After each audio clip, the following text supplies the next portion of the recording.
안녕하십니까. 신의균의 군사TV 디펜스 브리핑입니다. 자, 오늘도 아주 중요한 군사 무기 관련 소식 전해드리겠습니다. 루마니아에 우리 K9 자주포 54대 수출되었죠. 그런데 루마니아는 또 거기에 대해서 차기 보병 전투 장갑차 사업을 진행하고 있는데 이 사업비가 3조 8천억 원 정도입니다. 여기에 우리 한국의 AS-21 레드백 장갑차, 그리고 우리 계속 경쟁자죠. 독일의 라이메탈의 링스, 그리고 제네럴 다이나믹스의 아스코드, 이렇게 크게 세 개 기종이 경쟁 중인데, 이 중에서 우리 레드백이 가장 강력하다라는 현지 분석이 나왔는데요. 어떤 상황인지 보도록 하겠습니다. 자, 5가지 단신 먼저 보겠습니다. 베네수엘라는 카리브해에서 미국 겨냥해서 대함 미사일 발사 훈련을 했고요. 여기에서부터 스웨덴은 그리펜 NG 전투기를 활용해서 나노 위성을 발사하는 미사일을 발사하는 것을 추진하고 있다라는 소식까지 보겠습니다. 첫 번째입니다. 대선 후 폭풍으로 큰 혼란 속에 빠진 베네수엘라가 카리브해에서 미국을 겨냥한 대함 미사일 실탄 발사 훈련을 실시했습니다. 지난해 이란에서 도입한 보트에서 발사된 이 미사일은 중국제 C-802A의 이란제 변형 CM-14로 확인됐는데요. 베네수엘라 해군은 사거리 90km급의 CM-14를 대량 도입해 자국 해군의 주요 수상 전투함들의 표준 대함 무장으로 제대할 것이라고 밝혔습니다. 영국이 C-17과 A-400M으로 수송기 기종을 간소화하기로 결정함에 따라 조기 퇴역이 결정된 C-130J 수송기 14대가 튀르키예에 판매된다는 소식입니다. 단동체형 1대와 장동체형 13대 도합 14대의 C-130J는 1990년대 후반에 도입돼 아직 수명이 꽤 남아있는 상태인데요. 영국은 구매 의향을 밝힌 그리스와 튀르키예 중 튀르키예를 판매 대상으로 선택하고 중고 판매 절차에 들어갔습니다. 최근 그야말로 근암 폭주 중인 이탈리아가 전투함에 이어 소해함도 발주했다는 소식입니다. 차세대 소해함 5척 조달을 위해 무려 16억 유로를 배정했는데요. 건조사로 선정된 인터마린 조선소는 길이 63m, 만재 배수량 1,300톤의 이 소해함을 한 척에 한화 4,800억 원에 납품하게 되었습니다. 러시아군의 지상 화력이 크게 약화되면서 활공 유도 폭탄 투발 플랫폼으로 러시아군에게 귀한 대접을 받고 있는 수호이 34 SM 전폭기 한 대가 지난 주말 또 추락했습니다. 볼고그라드에서 발생한 이번 사고에 대해 러시아군은 단순한 기술적 결함이라고 밝혔는데, 거의 매달 기술적 결함으로 추락하는 것을 보면 기체에 결함이 있는 것이 아닌지 모르겠습니다. 스웨덴 공군이 그리펜 NG 전투기를 활용해 공중에서 나노 위성을 발사하는 방안을 추진하고 있다는 소식입니다. 약 2kg 정도의 나노 위성을 고체 연료 발사체에 달아 저궤도에 띄우는 이 방안은 스웨덴이 추진 중인 군지 위성 프로그램을 위한 구상인데요. 스웨덴 공군은 이에 대한 기술적 검증을 위해 사브와 스톡홀름 왕립 공과대학에 사전 연구를 의뢰했습니다. 네, 베네수엘라가 이 보트에 미사일 지금 달았죠. 이게 중국제 대함 미사일 C-802를 이란이 또 뺏겨서 만든 거예요. CM-14. 이걸 이제 여러 발 도입해서 이 보트가 세 척이 있는데 이 보트를 카리브해에 띄워서 거기서 실탄 발사 훈련을 했다라는 건데, 카리브해에 지금 러시아 호위함 뉴트르시미가 들어와 있죠.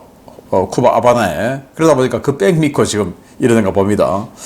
선거, 부정선거 시비가 계속 이어지고 있는 이 베네수엘라가 이런 식으로 미국을 자극하고 있는데, 이 미사일을 대량으로 도입해서 자기네들이 가지고 있는 2,200톤 초계함, 1,400톤 초계함, 또 이 보트 다 단다. 그러니까 미국 니들 겁먹어 라고 하고 있는데 전혀 겁을 안 먹을 것 같습니다. 자, 영국이 A400M, 그리고 C-17, 대형은 C-17, 그리고 중형은 A400M 이렇게 기종을 단순화하기로 결정을 한 거예요. 수송기 기종 단순화하는 거는 운영 효율 측면에서 괜찮죠. 그래서 이 C-130J 90년대 후반에서 2000년대 초반까지 14대 도입했는데, 이거 중고로 팔겠다 하니까 그리스, 튀르키예가 저요 이렇게 된 거예요. 그리스와 튀르키예는 같은 나토 국가지만 서로 완전히 그냥 원수처럼 지내는 국가죠. 그런데 이 중에서 영국은 의외로 튀르키예를 선택해서 튀르키예 중고로 싸게 넘기기로 했다는 겁니다. 그럼 또 왜 튀르키예냐? 이 그리스는 프랑스제 라팔 전투기를 도입을 하죠. 이 반해서 튀르키예는 지금 F-35도 안 되고 뭐 아무것도 안 되니까 유로파이터를 도입하는 거예요. 유로파이터의 주 계약국은 독일인데 그래도 독일, 영국, 스페인, 이탈리아 4개국 공동 생산하는 그 유로파이터 아니겠습니까?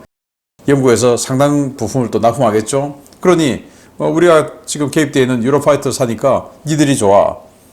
밉상스러운 프랑스 라팔 전투기 사는 그리스는 조금 뒤로 좀 빠져 있어. 이제 이렇게 된 거라고 봅니다. 그래서 뭐 국제관계는 뭐 명분 뭐 다 떠나서 오직 이익만이 존재할 뿐이다 라는 것을 읽어보니까 한 번 더 느낄 수가 있네요. 자, 이탈리아 제가 여러 번 말씀드렸죠. 조선 회사하고 마피아하고 정치권하고 이렇게 결탁되어 있어서 방산 비리의 아주 선순환 구조가 이탈리아 해군이 아닌가라고 생각되는데, 일단 뭐 마피아가 정치권을 압박하고 정치권은 그에 호응해서 야, 군함도 만들어 해서 정말 이탈리아라는 국가가 이 정도 성능 좋은 군함을 이렇게 많이 가질 필요가 있나 라고 생각될 정도로 많이 만드는데, 자, 소해함 또 5척 일괄 발주했는데 1300톤짜리 소해함은 뭐 무장이나 딱히 있습니까? 그런데 한 척에 4800억 원. 와, 그러면 이 조선소 마진 남겨야죠. 또 마피아들도 먹어야죠. 정치인들도 먹어야죠. 그러다 보니까 4800억 원 된 것 같은데 정말 희한한 상황입니다. 자, 러시아 수호이 34 전폭기는 매달 한 대 이상씩 추락을 하고 있는데 5월 6일 날 벨고로드 발루아키에서 추락했어요. 비전투 손실이죠. 뭐 전투하다가 지대공 미사일 맞고 공대공 미사일 맞고 이게 아니고 그냥 가다가 벨고로드에서 추락해서 조종사 2명 다 죽었어요. 그리고 6월 달에는 북오세티아, 이 전장도 아니죠. 북오세티아 지금 조지아 바로 위에 아니겠습니까? 거기에서 또 추락해서 승무원 2명 또 사망했어요. 그리고 이제 7월 달 됐는데 7월 달 그냥 넘어가나 했는데 이제 7월 말에 이렇게 이 볼고그라드에서 추락을 했는데 이번에는 조종사 2명이 다 탈출에 성공해서 살았다고 합니다. 왜 이렇게 자꾸 추락하냐? 일단 포병 발휘가 안 되니까 우크라이나에서 이 수호이 34를 대거 동원해서 활공 유도 폭탄 떨어뜨리는 이 임무를 주는 거죠. 당연히 기체 피로도가 높아지죠. 그런데 여러 가지 제재 그리고 그들의 능력 뭐 이런 것들이 능력이 부족하고 제재는 가중되고 이런 것들이 복합이 돼서 이 기체 피로도에 맞추어서 정비가 계속 들어가 줘야 되는데 그 정비가 제대로 안 되니 이렇게 매달 한 대 이상씩의 수호이 34라는 이 소중한 자산이 비전투 손실, 추락을 해서 파괴되는 것은 아닌가라고 생각되는데, 전쟁이 계속 길어질수록 러시아는 정말 재기가 힘들어질 정도의 그런 나락으로 떨어진다라는 것을 볼 수가 있는 상황이죠. 자, 스웨덴이 자기들의 최고급 전투기죠. 그리펜 NG. 이 NG에다가 미사일 달아서 그 미사일이 탄두 대신 나노 위성을 달아서 그걸 쏜다. 그리펜 NG가 올라갈 수 있는 최고 고도로 올라가서 상승을 그리면서 미사일 쏜다. 그럼 이제 그 미사일은 쭉 더 올라가서 그래서 적외도 위성 올리려면 한 400km 이상까지는 올라가야 될 텐데 그렇게 해서 나노 위성을 궤도에 올리겠다. 라는 건데, 일단 뭐 나노 위성이라도 우리도 그런 나노 위성 쏘았지 않습니까? 올리는 비용이 굉장히 많이 들죠. 수백억 원 이상 드는데 이 미사일 한 발 수십억 원짜리 미사일에다가 나노 위성 뭐 비행기 한번 띄워서 올려 보낼 수 있으면 꽤 경제적인 건 맞습니다. 그런데 이제 개발 다 됐다는 거 아니고, 자, 이렇게 하고 싶은데 이거 가능할까? 라고 그리펜 NG를 만드는 사브 회사와 그리고 스톡홀름 왕립공과대학의 산학협동으로 한번 연구해봐 하고 발주를 했다고 하는데, 이거 괜찮으면 우리도 할 수 있죠. 한번 지켜봐야 되겠습니다. 자, 레드백 우리 장갑차 대당 150억 3조 8천억 원 보겠습니다. K9 자주포 도입 계약을 체결한 루마니아가 노후화된 보병 전투장갑차를 대체하기 위한 신형 장갑차 도입 사업에서 한국의 레드백 장갑차를 최우선 고려 대상으로 두고 도입 규모와 형태를 저울질하고 있다는 소식입니다. 구체적인 옵션까지 거론되고 있는데 호주에 이은 레드백 대량 수출이 기대됩니다. 루마니아가 노후화된 MLI-84 보병 전투장갑차를 대체하기 위한 차세대 보병 전투장갑차 도입 사업에서 한국 한화에어로스페이스와 이스라엘 엘빗 시스템스 두 회사와 협력하는 방안을 모색하고 있다고 현지 방산 전문 소식통들이 일제히 리포트했습니다. 루마니아 방산 소식통 다시안 드라코와 유럽 경제 전문 애널리스트 로린타우 비 등 복수의 소식통들은 이스라엘에서 흘러나온 소스를 바탕으로 루마니아가 레드백을 차세대 보병 전투장갑차로 점찍었다고 전했습니다. 이들은 루마니아 정부가 희망하는 차세대 장갑차는 레드백의 차체에 이스라엘 엘빗 시스템 MT-30 마크2 포탑, 아이언피스트 능동 방어 장치를 패키지로 묶은 구성이라며 루마니아는 이 장갑차로 기존의 MLI-84 장갑차를 대체하기를 희망하고 있다고 전했습니다. BMP-1의 루마니아 자체 현대화 버전인 MLI-84는 BMP-1 자체에 25mm 오리곤 기관포와 스파이크 LR 대전차 미사일을 얹은 모델로 현재 150여 대가 운용 중인 것으로 전해졌는데요. 루마니아는 300여 대의 신형 장갑차를 현지 기술 도입 형태로 생산해 기계화 전력을 현대화시키는 방안을 추진 중에 있습니다. 루마니아는 올해부터 2031년까지 25억 4,500만 유로의 예산으로 1차분 246대를, 2031년 이후 4억 5천만 유로의 예산으로 52대를 추가 도입하는 방안을 추진 중인데요. 현재까지 책정된 예산 범위와 요구 성능을 종합하면 레드백이 가장 유력하다는 평가가 쏟아지고 있습니다. 루마니아는 한국과 이스라엘 측에 현지 생산 비율 확대와 적극적인 기술 이전을 요구하고 있는 것으로 전해졌는데요. K9 자주포 수출을 시작으로 개척된 루마니아 교두보를 레드백이 더 넓혀 유럽 방산시장 진출 전진기지를 더욱 강화하는 계기가 되기를 기원하겠습니다.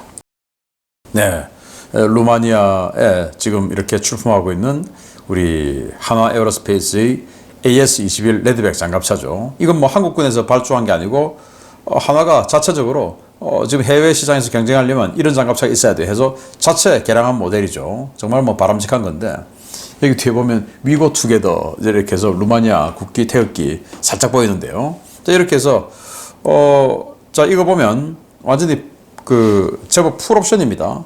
여기에 들어간 포탑은 차체는 우리 한화 차체죠. 포탑은 이스라엘 엘빗 시스템스입니다. 호주에도 이 구성으로 들어갔죠. 그래서 30mm 기관포, 그리고 여기에 기관총은 그 리모트 컨트롤 할 수 있는 기관총, 그리고 대전차 미사일 2발, 그리고 능동 방어 장치 아이언 피스트 등등 뭐 이렇게 다 풀옵션으로 달린 이 모델을 차체는 한국의 한화가 되고 포탑은 호주처럼 이렇게 이스라엘 엘빗 시스템스가 되고 해서 이제 통합을 하는데 그 현지 생산 루마니아에서 한다. 그런데 라이센스 생산이 있고 조립 생산이 있죠. 이를테면 우리가 과거 1980년대 대한항공에서 제공호 조립 생산을 했죠. 그 제공호 조립 생산을 가지고 그게 뭐 국산 전투기다 또는 국내 생산이다 이렇게 하기는 힘들어요. 그냥 부품을 전량 가져와서 조립만 했으니까. 그런데 그 이후에 1990년대부터 2000년대 초반까지 카이에서 KF-16 라이센스 생산했죠. 그건 뭐냐? 상당 부분의 부품을 국산한 겁니다.